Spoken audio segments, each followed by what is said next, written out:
తిరుమల పవిత్రతను కాపాడుకుందామంటూ పిలుపునిస్తూ సోమవారం తిరుమలకు పలువురు మఠాధిపతులు, పీఠాధిపతులు పయనమై వెళ్లనున్నారు. ఈ నేపథ్యంలో కర్ణాటక, మహారాష్ట్ర, తెలంగాణ, ఆంధ్ర రాష్ట్రాలకు చెందిన స్వాములు ఈ రోజు సాయంత్రం తిరుపతికి చేరుకున్నారు.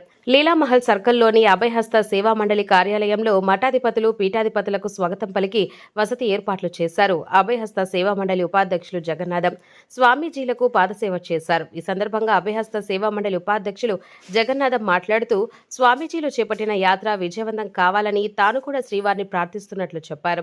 ఏపీ సాధు పరిషత్ అధ్యక్షుడు శ్రీనివాసానంద స్వామి మాట్లాడుతూ అలిపిరి నుంచి జూ పార్కు వెళ్లే దారిలో శేషాచలం అటవీ ప్రాంతంకు అతి సమీపంలో నిర్మితమవుతున్న ముంతాజ్ హోటల్ నిర్మాణాన్ని ప్రభుత్వం వెంటనే నిలిపివేయాలని డిమాండ్ చేశారు.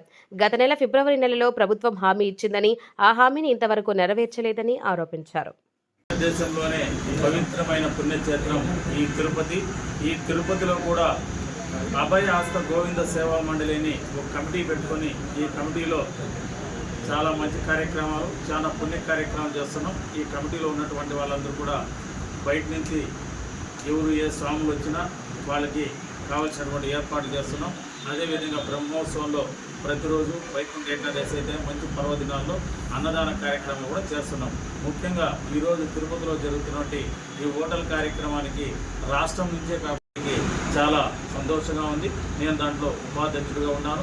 కాబట్టి స్వామీజీలందరూ కూడా ఈ తిరుపతి అల్లకొల్లోలం కాకుండా ఉండాలంటే, ఈ పవిత్రంగా ఉండాలంటే, ఎప్పుడు ఇక్కడ విద్యాపరంగా, ఆర్థిక పరంగా, భక్తి పరంగా ఉండాలంటే కొన్ని చెడు హోటల్స్ అన్ని దూరంగా ఉండాలని వాళ్ళు చేస్తున్న కార్యక్రమం విజయవంతమయ్యేదానికి ఇందుకు కూడా బోర్డు మీటింగ్లో హామీ ఇచ్చారు. మేము ఖచ్చితంగా దీన్ని రానికుండా చేస్తామని, అది తొందరలో కూడా జరుగుతుంది.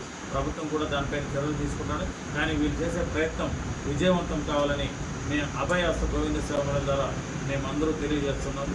గోవింద గోవింద.